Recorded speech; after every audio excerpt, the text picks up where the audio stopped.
श्री गुरुवे नमः। मूकं करोति वाचालं पंगुं लंघयते गिरिं यत्कृपातमहं वन्दे परमानंदमाधवम्। बोलिए श्री सद्गुरु महाराज की जय।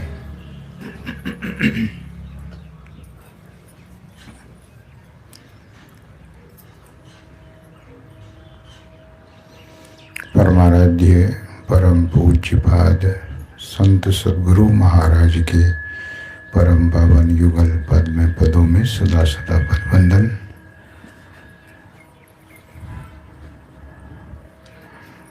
सत्संग में समुपस्थित मुद मंगलमय पूज्य साधु समाज, सत्संग में सम्यक रूप से उपस्थित प्रबुद्ध जनों, सत्संग प्रेमियों, सदात्माओं, विद्वज्जनों तथा पूजनीय मातृशक्तियों,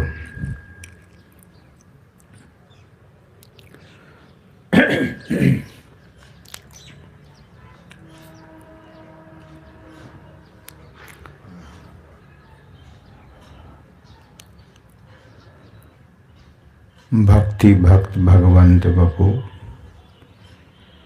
भगवंत गुरु चतुर्नाम बपू एक, नावादास जी महाराज कहते हैं। तिनके पद वंदन किए, नासे विघ्न अनेक।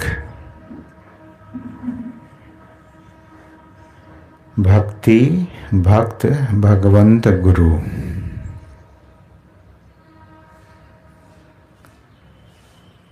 इसके संबंध में महापुरुष कहते हैं कि चारों नाम एक ही है। जीवन में कोई विघ्न नहीं हो,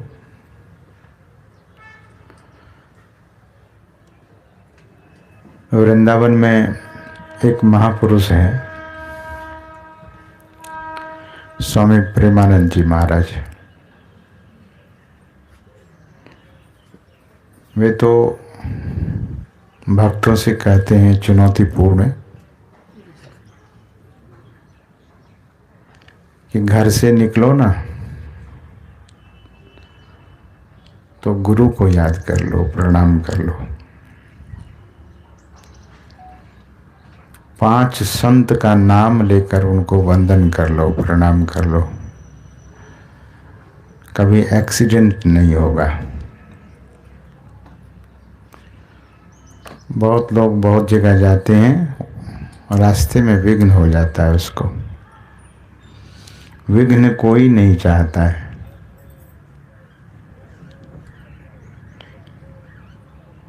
केवल संत का नाम लेने से, 5 भक्त का नाम ले लेने से यात्रा मंगलमय हो जाता है।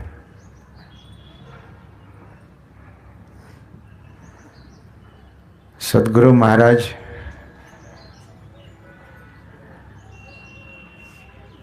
के संबंध में हम लोगों ने गुरुजनों के श्रीमुख से सुना। आश्रम से निकलने के पहले सब संतन की बड़ी बलिहारी, यह स्तुति वे कर लेते थे।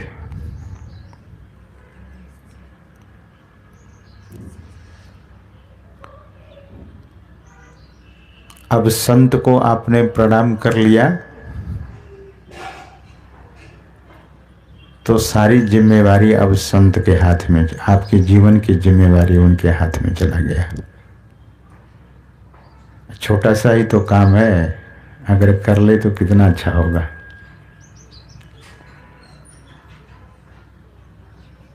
हमारे साथ में रहने वाले स्वामी विश्व बंधु बाबा ये बता रहे थे कि मुझे कहीं जाना था तो मोटर बाइक पर, मोटरसाइकिल बोलते हैं या मोटर बाइक, इन्होंने कहा कि मैं बिना प्रणाम किए मोटरसाइकिल पर बैठकर चल पड़ा। कुछ ही दूर आगे गया कि एक सांड से मैं टकरा गया। बाल बाल में बच गया।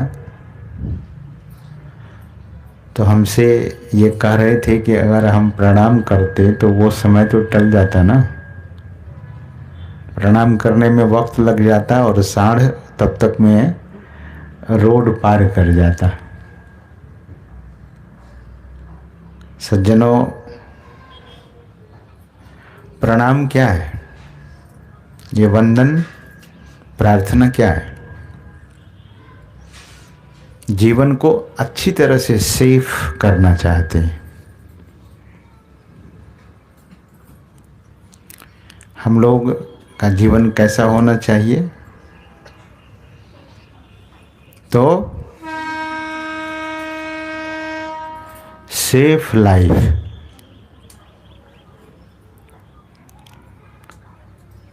तो महापुरुष कहते हैं कि वंदना कर लो, प्रार्थना कर लो, प्रणाम कर लो। अपने वैदिक सनातन परंपरा में क्या है कि जब हम कोई भी लोग घर से निकलते हैं तो बड़े लोगों को प्रणाम करके निकलते हैं। बड़े लोग आशीर्वाद देते हैं। तो सबसे पहले किनको प्रणाम करना चाहिए?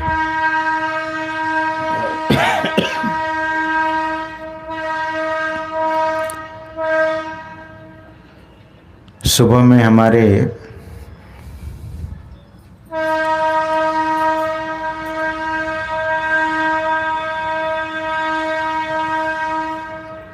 अग्निदहल बाबा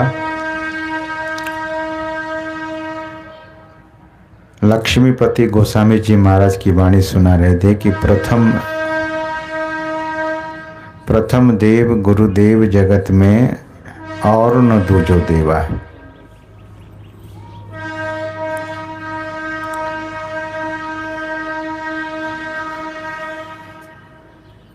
गोस्वामी जी मानस में लिखते हैं, बंदों प्रथम महिषुर चरना। मानस में, अगर आप मानस पढ़ते होंगे रामचरितमानस को, तो उसमें एक पंक्ति आया है। गोस्वामी जी कहते हैं कि बंदों प्रथम महिषुर चरना। इस मही मतलब होता है धरती। धरती के जो प्रथम देवता हैं उनको मैं प्रणाम करता हूं। लेकिन ध्यान दीजिए, नीचे की पंक्ति में वे लिखते हैं, मोह जनित संशय सब हरना। मोह जनित संशय सब हरना। जो आपके मोह से उत्पन्न संशय हुआ है उसको जो हरण करे, ऐसे महिषुर को मैं प्रणाम करता हूं।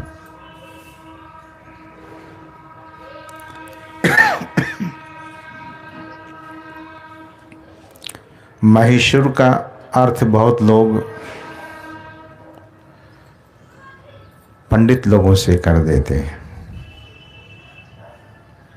रावण भी तो पंडित ही था। तो रावण को प्रणाम लोग करते हैं क्या? थे तो पंडित, महापंडित थे, पंडित थोड़ी न थे। हम लोगों ने वेद गुरुजनों से पढ़ा है, उपनिषद को पढ़ा है, गीता को पढ़ा है। लेकिन रावण जो पढ़ा था ना, वो सीधे ब्रह्मा जी से पढ़ा था। धरती पर के किसी साधु महात्मा से वेद नहीं पढ़ा, सीधे ब्रह्मा जी से पढ़ा था। तो आपको लगता होगा कि ब्रह्मा जी के पास रावण जाता होगा? नहीं। रावण ब्रह्मा जी को खबर भिजवाया कि आप आकर मुझे वेद पढ़ाना, और जब मुझे फुर्सत होगी तभी आके पढ़ाना। ब्रह्मा जी ने कहा कि समय निश्चित कर लो ना, ऐसे कैसे कब कब कब मैं आऊँगा। तो रावण ने कहा कि 11 बजे एक समय निश्चित किया। ब्रह्मा जी तो समय से आ जाते थे, लेकिन रावण कहता था कि रुको अभी हमें देर है। कैसी पढ़ाई है ये? परंपरा की पढ़ाई है कि विद्यार्थी बोले शिक्षक को कि तुम वेट करो, हम आएंगे तब पढ़ाना मुझे। इसीलिए वेद पढ़ करके भी रावण ज्ञानी नहीं हो सका। वेद तो पढ़ा लेकिन रावण को ज्ञान नहीं हो सका। तो महापुरुष कहते हैं कि ये महिषुर कौन है? बोले संत। संत महिषुर है, गुरु महिषुर है। ये मोह जनित संशय सब हरना, सारे मोह से जो उत्पन्न संशय है उसका हरण कर लेते हैं। तो सज्जनों, हम सबों को प्रणाम प्रणाम अवश्य कीजिए, सिर को झुकाने के लिए सीखिए। हम सनातनी, हम वैदिक लोग हैं, और प्रणाम करने से क्या होता है? प्रणाम करने से जैसे आप किसी को प्रणाम कर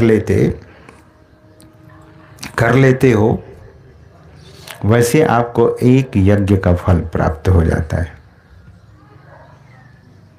आपने प्रणाम किया और एक यज्ञ का फल प्राप्त हो गया। ये साधारण नहीं है। मैं ऑस्ट्रेलिया में ब्रिस्बेन में रुका हुआ था एक फैमिली के घर में। वे लोग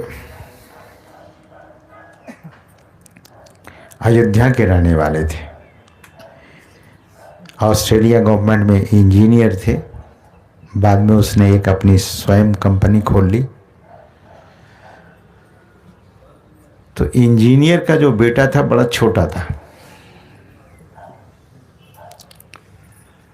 और सवेरे उठ करके और हाथ जोड़े हुए मेरे रूम में आता था और कहता था, गुरुजी आपके चरणों में मैं प्रणाम करता हूँ। और यह कहकर वो छोटा सा बच्चा माथा रख कर, दोनों हाथ बगल में, बीच में सिर रख करके झुक करके प्रणाम करता था, और कहता था कि महाराज मैंने प्रणाम कर लिया, मैं अपना काम कर लिया, आप भी अपना काम कर लेना। मैंने पूछा कि मैं अपना क्या काम करूं भाई? बोले आप आशीर्वाद दे देना। मैं बड़ा हैरान हो गया इस बच्चे की बात को सुनकर। देखिए, भारत से बहुत दूर चला गया है, लेकिन बच्चों को संस्कार दिया है। और हांगकांग में मैं था, तो एक बच्चा जो है मिलता था तो बोलता था, हाय गुरुजी, हाय गुरुजी। मैंने कहा ये बड़ा मॉडर्न है, ये हाय गुरुजी, हाथ उठा के हाय। वहाँ तो हेलो हाय ही चलता है। लेकिन आप सबों को, हम सबों को गर्व होना चाहिए। सिर झुकाने के लिए हम सबों को सिखाया गया है। बहुत बड़ी उपलब्धि हो जाती है।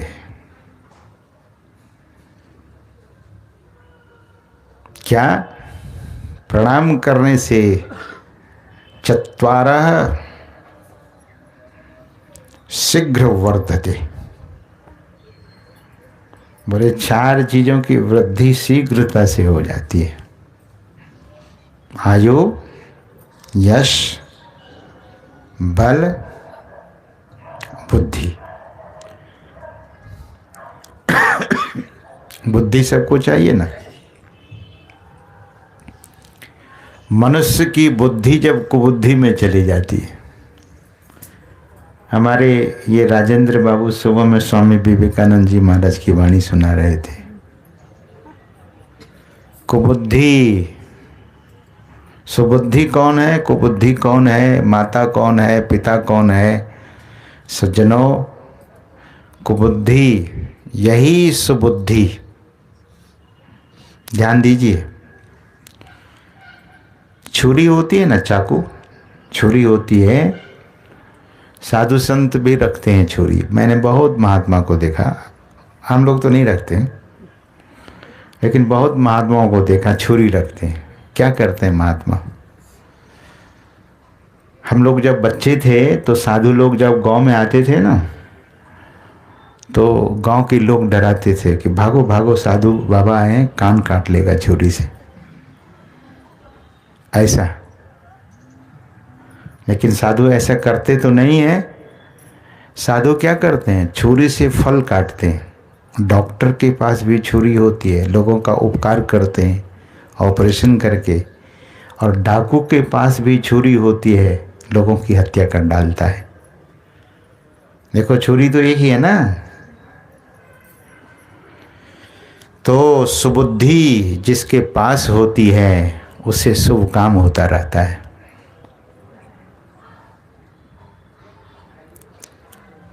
सुबुद्धि होगी ना तो धन का सदुपयोग कर लोगे, और कुबुद्धि होगी तो धन का दुरुपयोग होगा।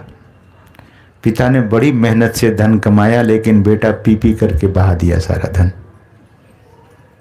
क्या हुआ कमाई? इसीलिए संत महात्मा लोग कहते हैं कि बच्चे को बचपन से ही संस्कार दो।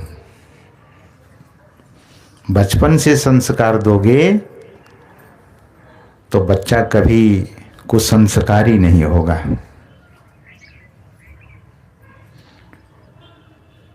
भीष्म पितामह गांधार देश चले गए। धृतराष्ट्र की शादी करनी थी, तो कन्या ढूंढने के लिए ढूंढते ढूंढते ढूंढते गांधार, जो आज गांधार नहीं, गांधार चले गए। गंधार, जो आज के समय में कंधार कहलाता है, अफगानिस्तान में। सज्जनों, वहां परम शिव भक्तिन गांधारी को देखा। गांधार नरेश की बेटी गांधारी देखने में बहुत सुंदर थी, और सबसे बड़ी बात थी उनके जीवन में कि गांधारी शिव की भक्ति करती थी, शिव जी के। गांधारी को देखते ही भीष्म पितामह ने पसंद कर लिया कि बहुत ही सुशील कन्या है। तब क्या हुआ? गांधार नरेश से कहा कि देखिए, मैं स्पष्ट बता देता हूं कि जिसके लिए इस कन्या को मैं पसंद कर रहा हूं, इसका पति जन्मांध है, यानी जन्म से ही अंधा है। गांधार नरेश को मन से बात पसंद नहीं आई कि बेटी को एक अंधे के साथ विवाह करा देना तो अच्छी बात नहीं होगी। हर माँ पिता अपनी बेटी को अच्छे घर में भेज देना चाहती है, योग्य लड़का के साथ विवाह कराना चाहते हैं। लेकिन हुआ क्या? भीष्म तो अतुलनीय बलशाली महापुरुष थे। उनके डर से गांधार नरेश कुछ बोला नहीं। शकुनी बोला बेटा चुप हो जाओ। गांधारी को पता लगा कि मेरा होने वाला पति अंधा है, तो अपने आंख पर पट्टी बांध ली कि मेरा पति संसार को नहीं देखता है, तो आज से मैं भी संसार को नहीं देखूंगी। मैं संस्कार के संबंध में सुनाना चाहता हूं कि जीवन में संस्कार। विवाह जब हो गया गांधारी और धृतराष्ट्र का, तब भीष्म पितामह को पता लगा कि गांधारी मांगलिक है। एक होती है ना, मंगली लड़की होती है। तो यह बात गांधार नरेश नहीं बताया। तो गांधार नरेश को यह कह करके बुलाया गया कि विवाह में आपका स्वागत ढंग से नहीं हुआ। आप अपने राजकुमार को लेकर के आइए, अपने मंत्री संतरी सबको लेकर के आइए। तो 25-50 की संख्या में लोग आए वहां से, गांधार से। और भीष्म पितामह ने कहा कि आप लोगों ने बड़ी गलती कर दी है। तो गांधार नरेश ने पूछा कि क्या गलती हुई हमसे? बोले आपकी लड़की मांगलिक थी, तो बताया क्यों नहीं? अब इस एवज में आप लोगों को हम कारागार में बंद कर देते हैं। गांधार नरेश को, उसका बेटा शकुनी को और उनके मंत्री संतरी सबको जेल में बंद कर दिया गया। और खाने के लिए क्या दिया गया? एक मुट्ठी चना। एक मुट्ठी चना 50 आदमी कैसे खाएगा? एक मुट्ठी भर चना कितना चना हो सकता है? 85 दाना हो जाए, नहीं भी हो सकता है। अब एक मुट्ठी चना को ही सबको खाना है। अब उसमें से कौन जिएगा, कौन मरेगा, कौन बचेगा? तो सब लोग बहुत कमजोर होने लगे। सभी लोगों ने मिलकर के शकुनी से कहा कि आप राजकुमार हैं, आप बचिए। एक मुट्ठी चना आप खा लीजिए, आपके पिताजी भी नहीं खाएंगे। और सुना जाता है कि धीरे धीरे तो सब मर गए, बचे कौन? शकुनी के पिता गांधार नरेश और शकुनी। और सज्जनों, शकुनी के पिता जब मरने लगे तो अपने पुत्र को बुला करके घुटने पर जोर से एक लात मारा और उसका घुटना टूट गया। शकुनी ने कहा कि इतना क्रूर कोई पिता होता है कि जो अपने बेटा का घुटना को तोड़ दे? तो गांधार नरेश ने कहा कि जिस तरह से हमें इसने दंडित किया है, उसी तरह से इस कुल को तुम नष्ट करोगे। मैं इसलिए तुझे मारा हूं कि तुझे ये बात याद रहे, तुम भूल न जाओ। जेल में ही किसी तरह से पैर जुड़ा तो सही, लेकिन लंगड़े रह गए। अगर आपने सीरियल देखा होगा तो शकुनी लंगड़ा के चलता था, कोई पैर उसका नहीं तोड़ा था, उनका पिता ने ही तोड़ दिया था। तो सज्जनों, शकुनी जब बाहर आया तो दुर्योधन को कुसंस्कार से भर दिया। दुर्योधन तो बच्चा था। दुर्योधन किसी को प्रणाम नहीं करता था। किसने सिखाया? शकुनी के मामा ने, दुर्योधन के मामा ने, यानी शकुनी ने। किसी का सम्मान नहीं करना है।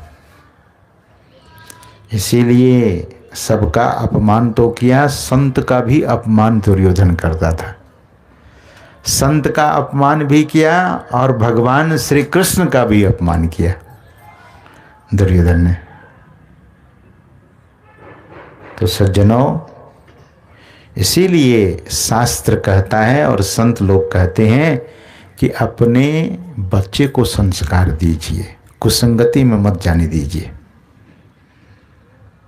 बच्चे पर निगरानी रखिए, बच्चे को अच्छी अच्छी बात सुनाइए, शास्त्र की बात सुनाइए, पौराणिक कथाओं को सुनाइए, भगवान की बातों को सुनाइए, गीता के श्लोक को सुनाइए, रामचरितमानस की पंक्ति को पढ़कर सुनाइए। देखिए बच्चा में कितना सुंदर संस्कार होगा। एक राम जी हैं जो पूरे जगत के मालिक हैं, पूरे संसार को वे प्रणाम, पूरे संसार के वे मालिक हैं, लेकिन उनके जीवन व्यवहार पर जरा नजर डालिए। भगवान जब जगते हैं तो उनके संबंध में गोस्वामी जी ने लिख दिया क्या, प्रात काल उठ गए रघुनाथा, मात पिता गुरु ना वही माथा। देखिए भगवान है, उनको प्रणाम करने की कोई जरूरत है क्या? सब लोग भगवान को प्रणाम करते हैं, लेकिन भगवान किसको प्रणाम करते हैं? मात पिता गुरु ना वही माथा। माता को, पिता को। आप अपने माता पिता को प्रणाम करेंगे तो बच्चा देखेगा ना, आपका बच्चा देखेगा तो आपको भी वह बच्चा प्रणाम करेगा। तो मैं क्या कह रहा था आपसे, आपको याद है? मैं यही सुना रहा था कि प्रणाम करना एक यज्ञ है।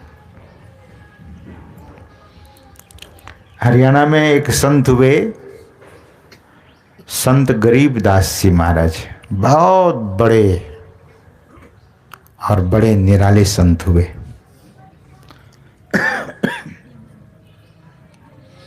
गाय चराते थे। संत कबीर साहब प्रकट हुए और कहा कि बेटा जरा हमें भूख लगी है, दूध पिला दो। तो गरीबदास जी महाराज गाय को दोहन करके दूध पिला दिया, तो आशीर्वाद दिया।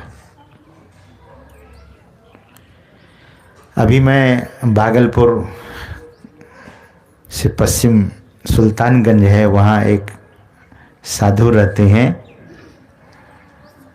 उनके पास जब मैं गया तो एक भक्त, बहुत पुराना भक्त हमें मिले। उनका नाम गणेश बाबू। कुशल, उन्होंने प्रणाम किया तो मैं कुशल क्षेम पूछा और यह भी पूछा कि बेटा आपका क्या कर रहा है। तो उसने कहा कि एक इंजीनियर बन गया और दूसरा बेटा डिफेंस में चला गया है। उसका बेटा साधु संतों की सेवा बहुत करता था। देखिए सेवा कभी भी व्यर्थ नहीं जाती है। साधु संत को प्रणाम करते हैं, उनको कुछ अर्पण करते हैं तो समझ लेना कि ये हजारों लाखों करोड़ों गुना में वापस आएगा आपके पास। तो हमारे श्रद्धेय स्वामी बोधानंद जी महाराज उस संत के ग्रंथ का पाठ कभी कभी करते हैं। उसी ग्रंथ में प्रणाम के संबंध में आया है कि एक यज्ञ है धर्म की, दूजी यज्ञ है ध्यान, तीजी यज्ञ है हवन की, और चौथी यज्ञ प्रणाम। ये चौथा यज्ञ है ना, वो प्रणाम यज्ञ है। कभी कभी हम लोग जब इस प्रसंग को बोलते हैं ना, तो मन से उतरने के बाद बहुत लोग प्रणाम करना शुरू कर देते हैं कि महाराज ने कहा ना कि प्रणाम करना चाहिए। तो सीखिए, प्रणाम दूर से भी होता है, नज़दीक से भी होता है। लेकिन जिनको आप प्रणाम करते हैं, कभी भीड़ में हम लोग एक बार पूज्य बाबा मंच पर से उतर रहे थे, पूज्य महर्षि संतसेवी जी महाराज, हम लोग साथ ही थे। अब प्रणाम करने की होड़ ऐसी, लोगों को लगता कि पहले हम प्रणाम कर लें तो पहले हम प्रणाम कर लें, ऐसी होड़। एक माता इतनी जोर से पैर में लटक गई कि पूज्य बाबा गिरने से बचे। तो ये कौन प्रणाम हुआ? जिनको प्रणाम करते हैं उन्हीं को गिरा दो धरती पर। ऐसा प्रणाम भी ठीक नहीं है। प्रणाम श्रद्धा से होती है और प्रणाम विधिवत कीजिए। तो मैं निवेदन कर रहा था कि प्रणाम करना बहुत उत्तम बात है।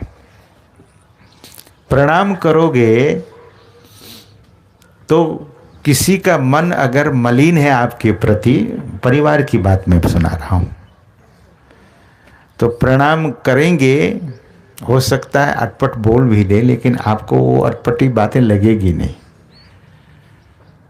प्रणाम करते रहेंगे तो विजयी आप ही हो जाएंगे, आखिरकार आपकी ही जीत होगी। बहुत बार हम लोग घरों में जाते हैं तो पूछते हैं कि प्रणाम करते हैं अपने सास को। बोले सास तो प्रणाम करते ही बहुत कुछ बोलने लगती है।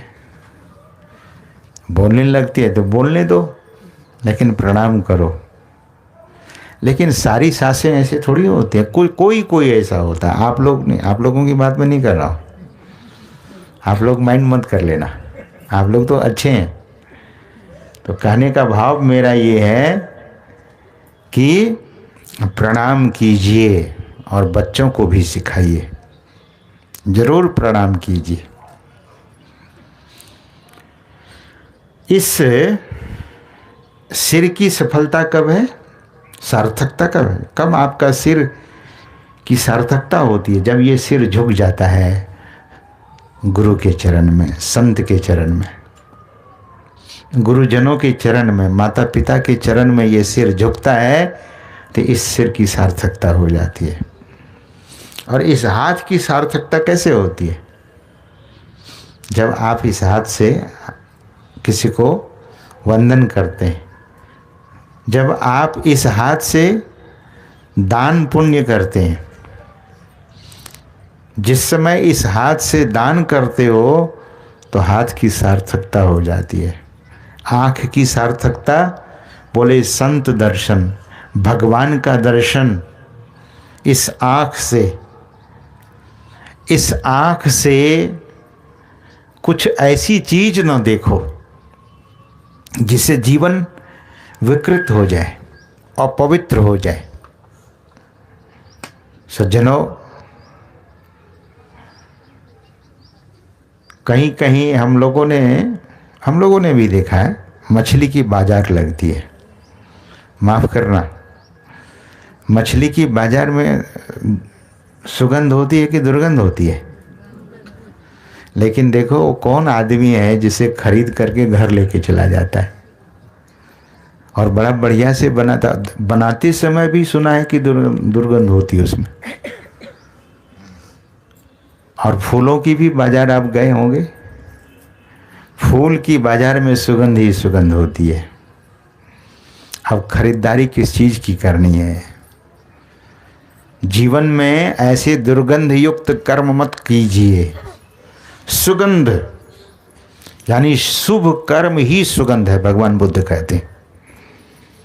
भगवान बुद्ध ने कहा कि आपका शुभ कर्म ही आपके जीवन का सबसे बड़ी सुगंध है। शुभ कर्म करेंगे तो जीवन सुगंधमय हो जाएगा। तो सज्जनों, भगवान कहते हैं, संत लोग कहते हैं कि संस्कार, जीवन में संस्कार बहुत जरूरी है। एक संस्कार चैनल भी है भारत में।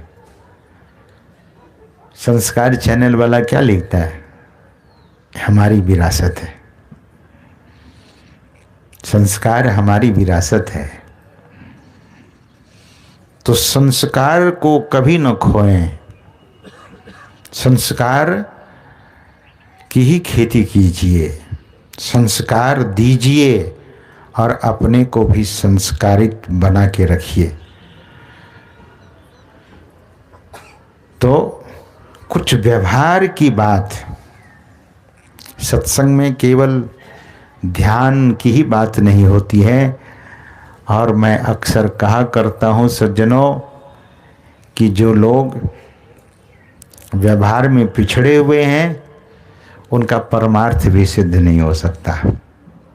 आप बहुत व्यवहारिक हैं तो प्रशंसा के पात्र हो जाएंगे। If you are very much behaviour and your behavior shows your character. Your character is whether bad or good.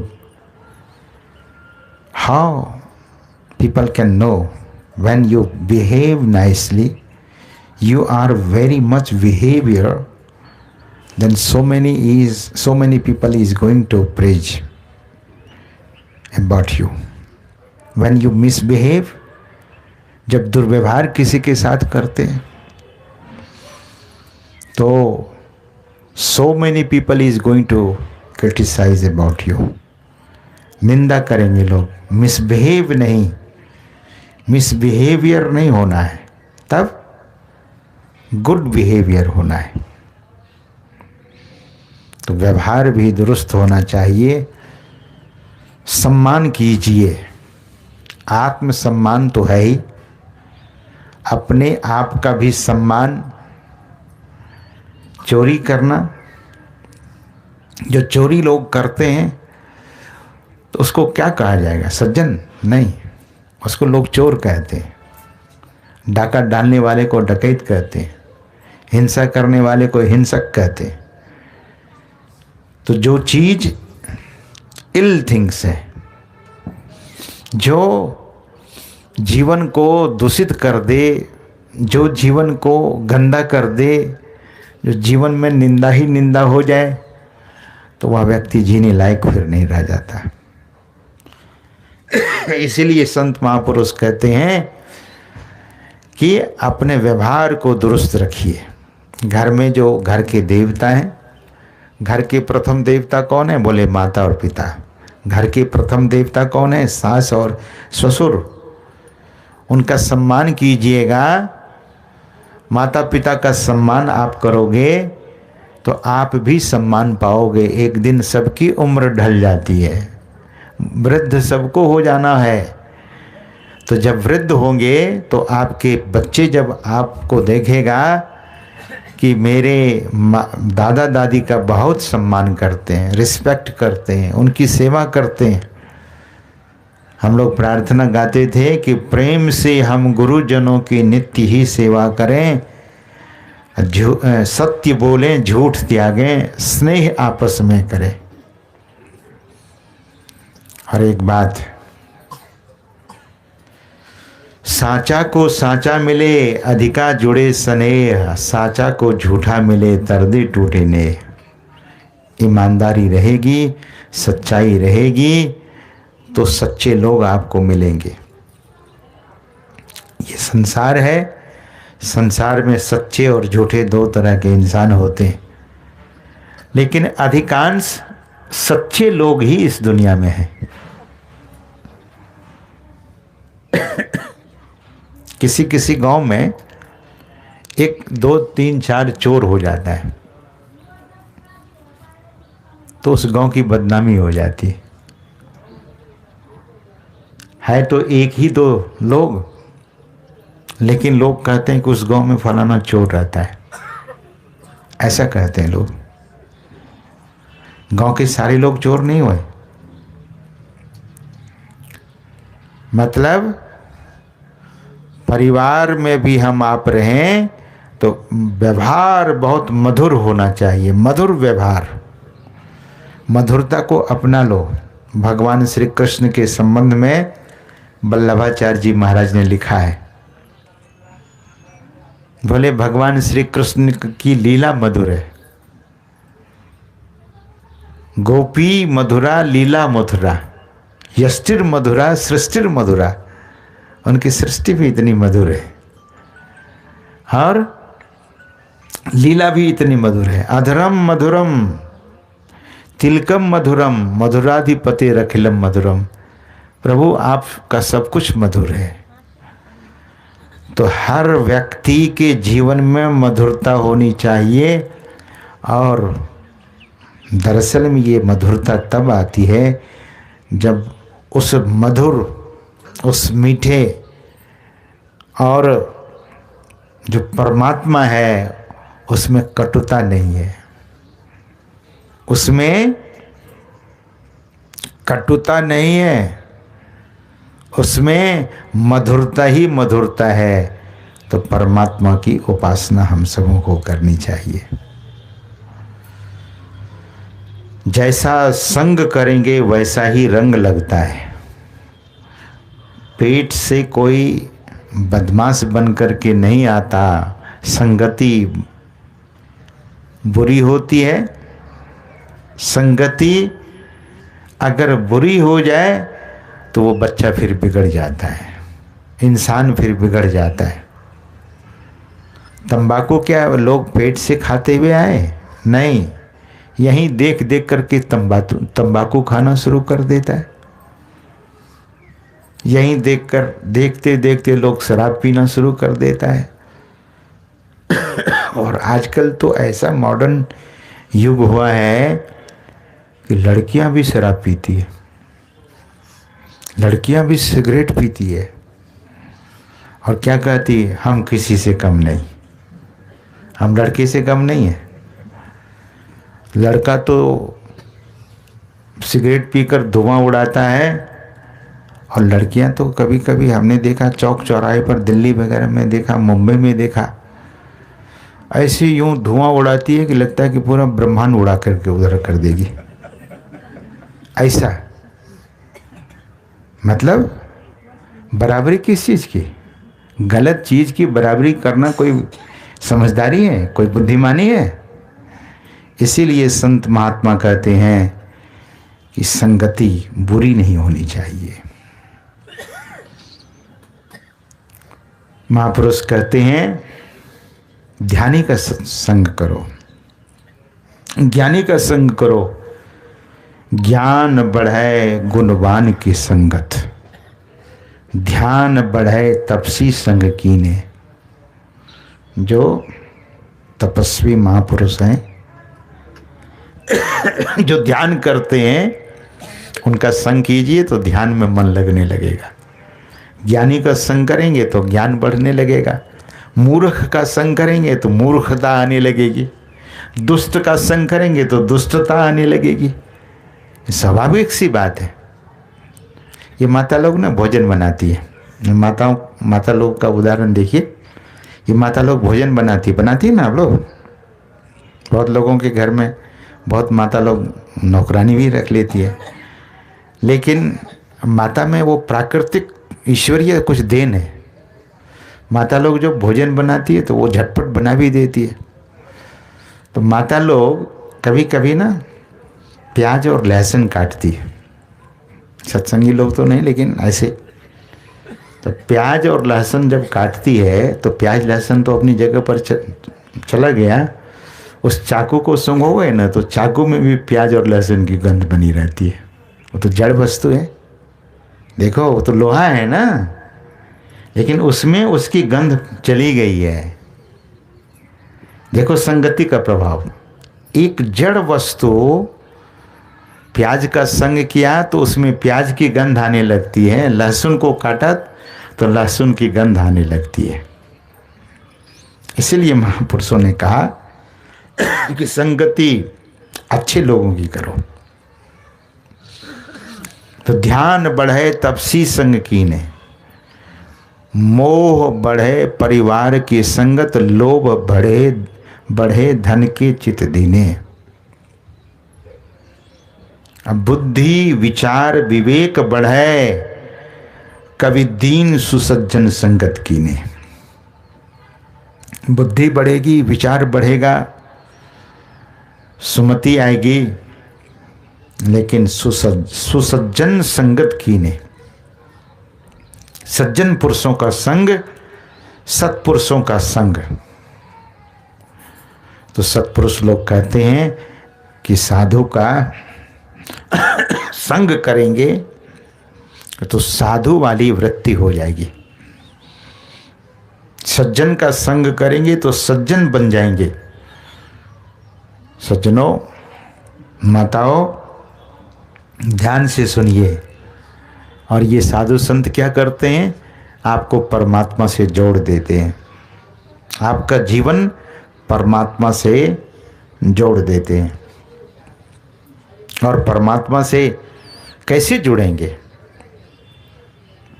भगवान किसी एक स्थान पर बैठे हुए हैं। भगवान कहते हैं गीता में कि अर्जुन मैं सर्वत्र हूं, मैं सबके हृदय में भी हूं, सर्वत्र सभी जगह हूं मैं। और भगवान कहते हैं कि सभी के हृदय में भी हूं। वे कहते हैं हृदय आविष्टः, सबके हृदय में हूं। तो भगवान सबके हृदय में है, तो उस परमात्मा को हृदय में ही खोज करनी चाहिए। तो खोज करने की युक्ति जिसके पास है वे क्या करते हैं? ध्यान में बैठकर उस परमात्मा को देखने की चेष्टा करते हैं।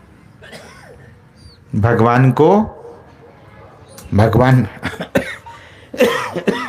का दर्शन पाने का अभ्यास करते हैं। ध्यान वही है। जब तक युक्ति से भगवान का दर्शन नहीं करोगे और युक्ति जान लोगे तो ध्यान भी होने लगेगा। बिजली के तार को आपने देखा है? देखते ही रहते हैं। बिजली के तार को जहाँ से बिजली है वहाँ कनेक्ट कर दो और दोनों तारों को मिलाओगे ना तो चिंगारी हो जाती है। नेगेटिव पॉजिटिव दोनों को मिला दोगे तो चिंगारी हो जाएगी। लोग डर से छोड़ देते हैं। ये जो हम आपकी आंख में दृष्टि है ना, आंख ये चर्म चक्षु है, चमड़े और खून से बना हुआ है। आंख में हड्डी नहीं है। आंख तो रक्त और मांस से बना हुआ है, लेकिन इसमें एक नज़र है। आपने देखा होगा कुछ ऐसे भी अंधे लोग होते हैं, आंखें तो होती है, दिखता कुछ नहीं है, नज़र नहीं है। तो क्या बोले, अरे आपकी आंख तो अच्छी है। बोले आंख तो है लेकिन नज़र नहीं है, दृष्टि नहीं है। तो हम आपको परमात्मा ने दृष्टि दी है, युक्ति युक्त होकर दोनों दृष्टि की धारों को मिला लोगे तो जिस दिन दोनों दृष्टि की धार मिलेगी उसी दिन प्रकाश हो जाएगा। पहले तो झलक मिलेगी, ऐसा प्रकाश होते होते होते जब प्रकाश ही प्रकाश रह जाएगा। कैसा प्रकाश? वो दिव्य प्रकाश है? नहीं, दिव्य प्रकाश तो है, उससे भी और एक आगे प्रकाश है, वो आत्म प्रकाश है। उस प्रकाश के संबंध में मानस में कहते हैं पूरी प्रकाश रहो दिन राती, दिन और रात। अभी आंख बंद करते हैं तो अंधकार देखते हैं, लेकिन एक समय आएगा कि आंख बंद करते ही उस प्रकाश का दर्शन होने लगेगा जो अंदर में रहे दिन राती। दिन रात वो प्रकाश जगमगा रहा है। तब नहीं कछु चाहिए दिया घृत बाती। न दिया चाहिए, न घी चाहिए, न घृत चाहिए, न बत्ती चाहिए। ऐसा प्रकाश है। पूरी प्रकाश रहे तिहु लोका, तीनों लोक में उसी प्रकाश। इसी को दरअसल में परमात्मा का भजन कहते हैं। इस भजन को, इस भक्ति को जो कर लेता है वो स्वतंत्र हो जाता है। स्वतंत्र होना चाहते हैं ना, अभी तो बंधन में पड़े हैं।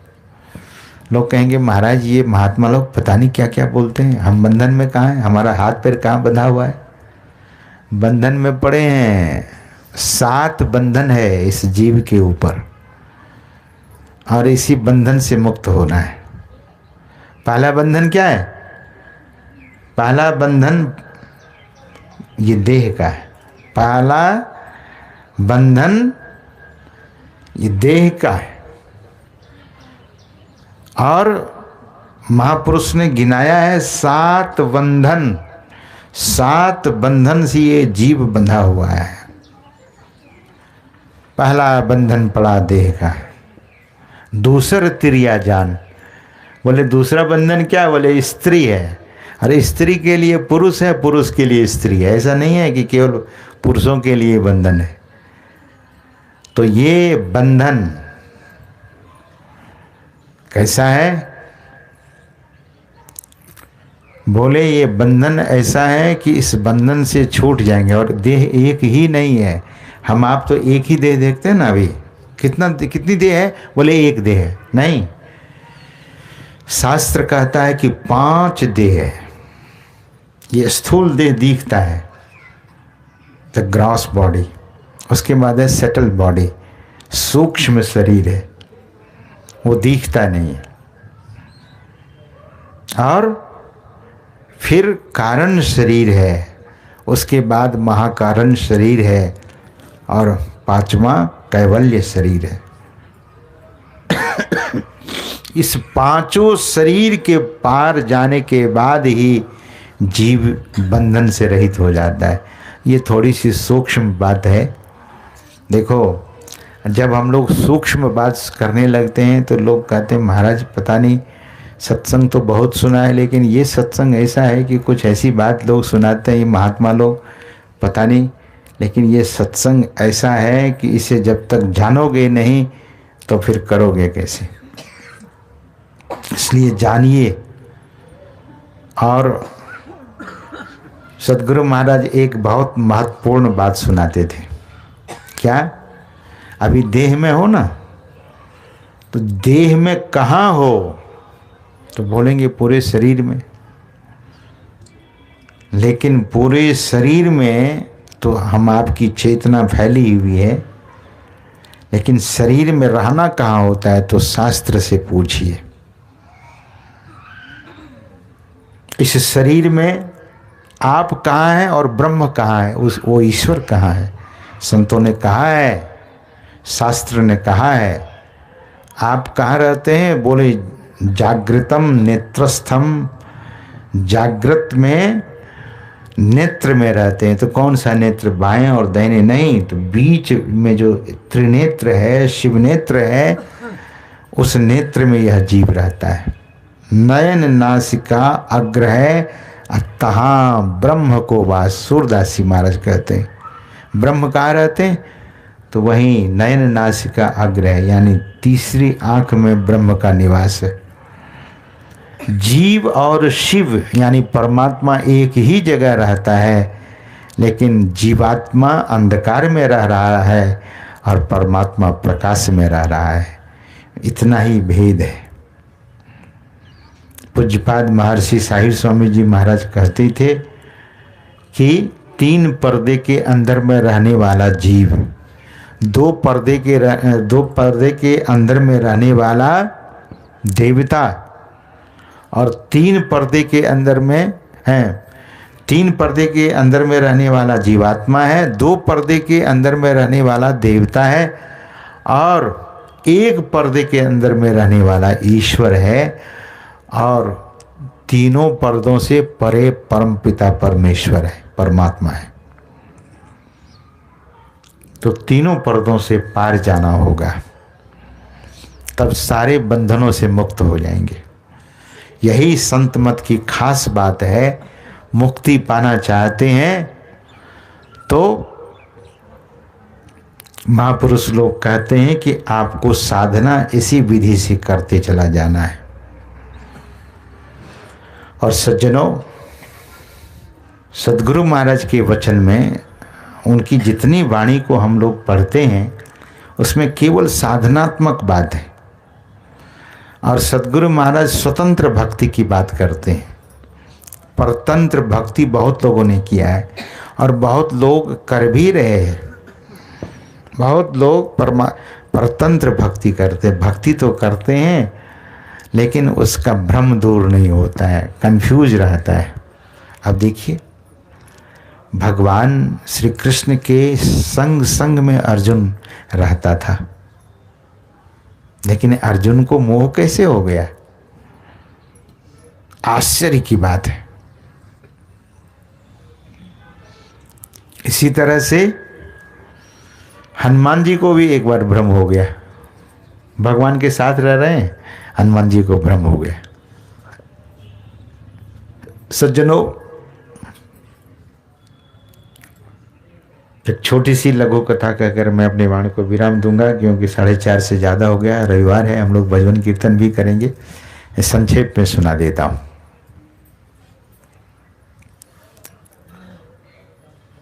भगवान श्री कृष्ण एक बार कदली वन में बैठे हुए थे। वन था केले का, और भगवान की मौज, भक्तों की परीक्षा लेते हैं ना, और भगवान ही भक्त के मोह को दूर करते हैं। तो भगवान श्री कृष्ण ने कहा कि अर्जुन, कहीं से तुम मेरे लिए फूल तोड़ कर ले आओ।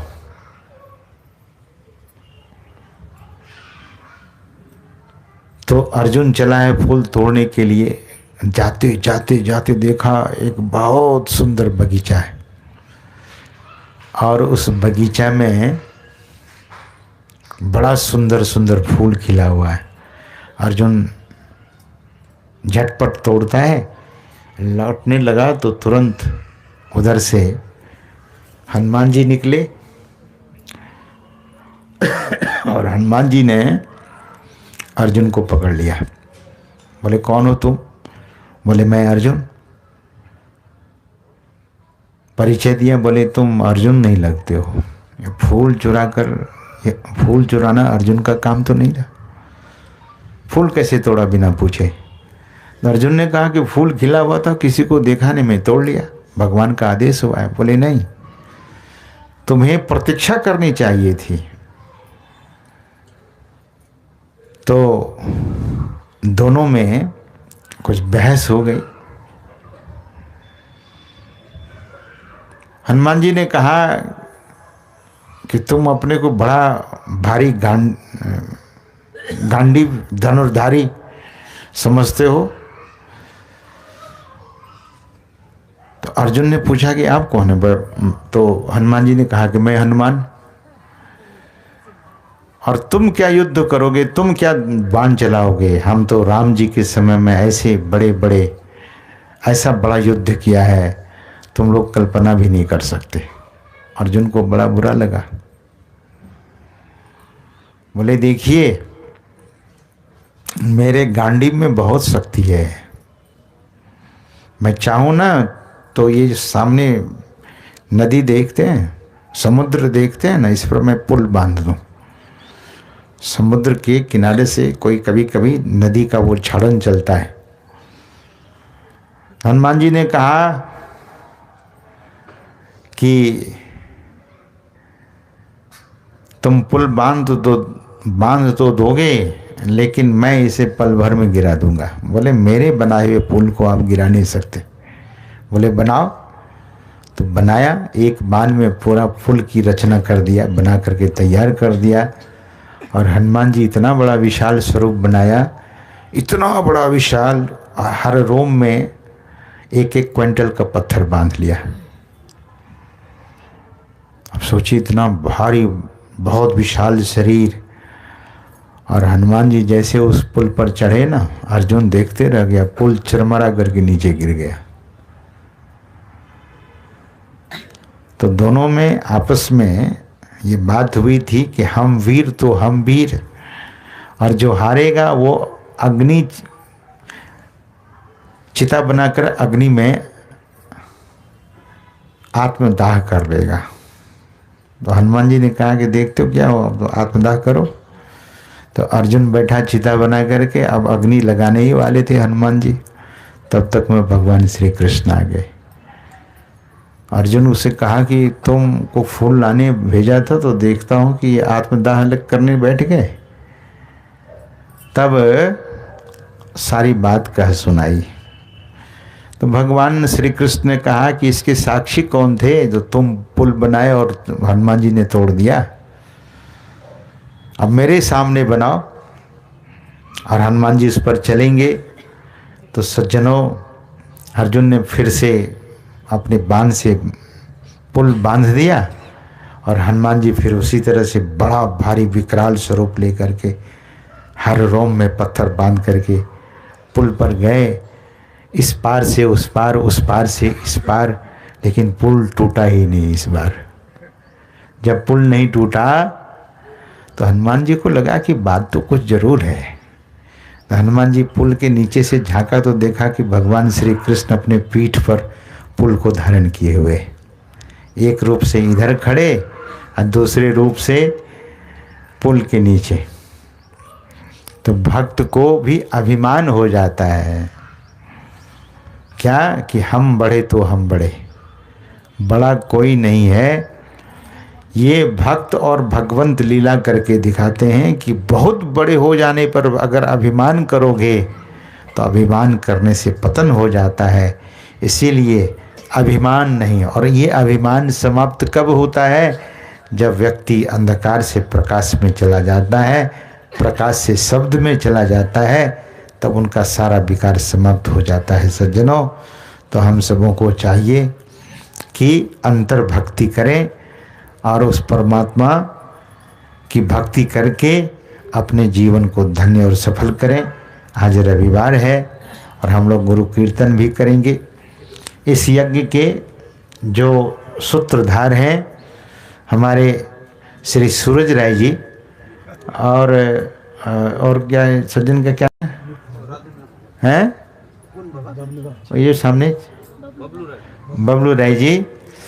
और जिसके घर पर हम लोग बैठ करके 2 दिनों से सत्संग कर रहे हैं, वे बड़े ही सज्जन और बड़े ही समझदार मिस्टर नितिन छेत्री जी हैं और बड़े उदार हैं।